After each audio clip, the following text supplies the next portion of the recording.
And what this is all about is like looking at your composition, sketching things in really, really lightly and figuring things out, because you have to kind of think about the whole picture and how it's going to fit on the paper.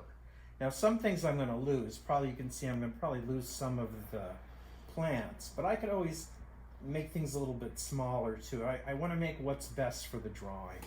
So my subject seems to be the bunny.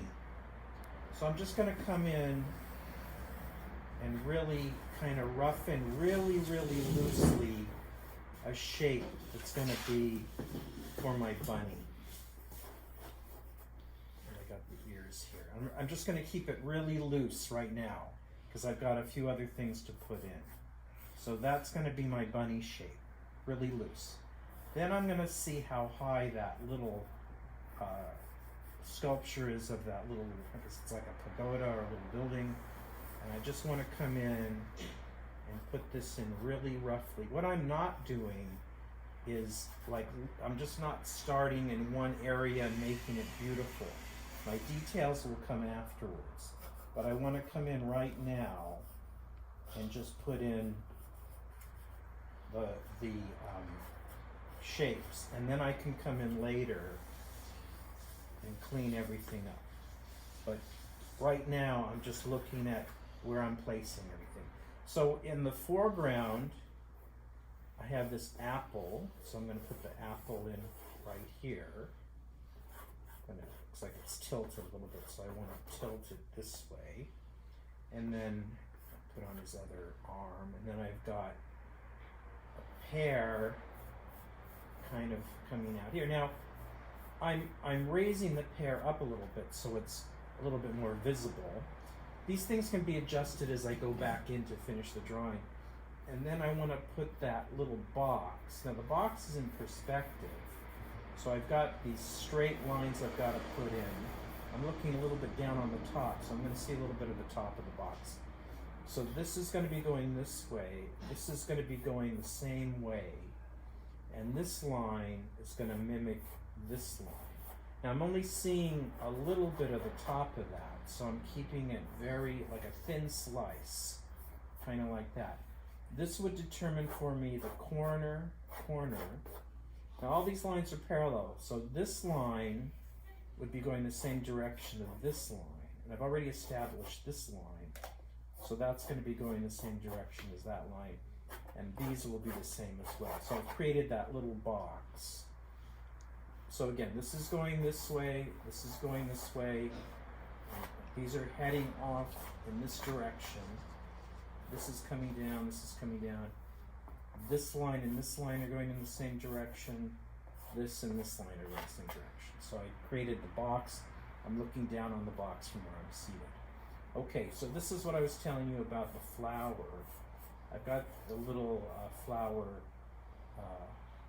vase here, and it looks like I'm not going to obviously fit the whole plant in, which is fine because it creates like this really nice compositional thing, and we can see the stems going off here. I can bring one in though if I want to. Like I can fake it. So I do have one of the flowers there, and it has these little shapes in it like that, and I could do that on the other side as well. I can bring these in just to have them there, though it's not exactly what I'm seeing. So once I get that and I evaluate what I'm seeing here, now I'm a little different here because where I'm seated the leaves do overlap the pear, but it's okay, I'm fine with what I've done. And then now I can come in and really start analyzing how I'm seeing.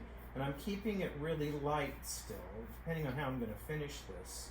Some of you who have studied with me before know that I like to, if I'm going to paint it, I use that carbon paper to transfer it to a canvas. But if you're not going to do that, or you can use the carbon paper to transfer it to watercolor paper. But if you're just going to draw on a piece of paper and use color pencil or something, I would just See in my ear, I can change that now. It's a little bit closer to the other ear, so I'm going to put that in like that. I'm going to kind of find the muzzle.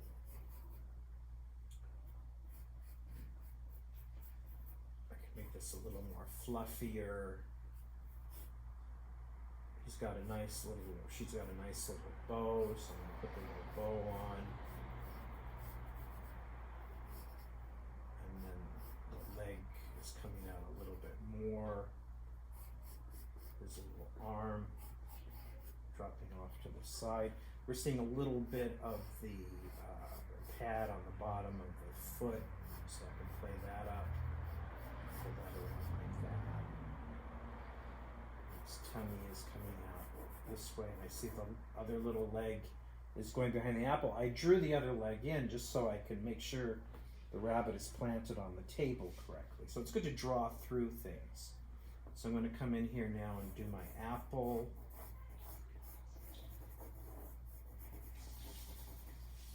Pull this down like that. Again, it's flat on the table. I can, just to help it out, I can put a little stem in there if I want to. I can even add a little leaf if I want to, just to help sell the idea that it's an apple. I have my pear behind, so I'm going to put that in here. I think I have a stem as well. It's a big pear though. It's okay. Then on this here, this is another perspective issue where I need to see a little bit of the top. So I'm going this way. This is going flat, kind of like this over here. And I'm going to create that little shape coming back like that. This top part is sitting right in the middle of it and flares out a little bit, and I'm going to put the top on it like that. When I'm done with this, I will go in and clean up my lines a little bit. This is pulling down like that. I've got the front part and the bottom part here. I know from drawing this before, there's like a little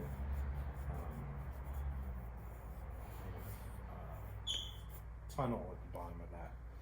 And then to do my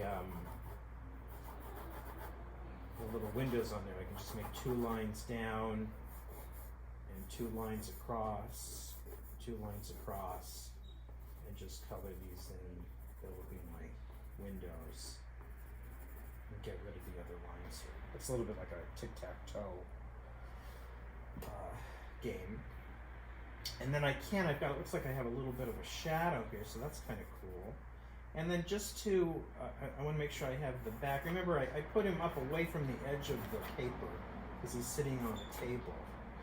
But when I start rendering it, I do have these kind of the little bit of the curtain flying behind. So that makes a nice thing too. So when you render that, the center of it will be a little darker. So and then I have a little bit of a highlight here on my apple. So I'm pretty much all set to start cleaning it up and then adding color to it. And you can have a lot of fun with that, I think. So just keep it nice and loose, and just come in there, and you can make the rabbit any color you want. You can make the bow. It's got like little things hanging down from that there like that. So just have fun drawing that out. I forgot there's like a little green pepper here. And you can leave things out too. You don't have to put everything in if you don't want to. I don't need a little thing. But anyway, it's interesting because now I've got everything in. I'm trying to use these branches to bring the viewer's eye back to the rabbit, which is the subject. And you can even have like your stem can pull the viewer's eye into where the rabbit is. So all this stuff, even these here, can help pull your eye into where the subject is right here. So have fun playing around with the compositional elements of it as well, and have a good time drawing that. Thank you very much.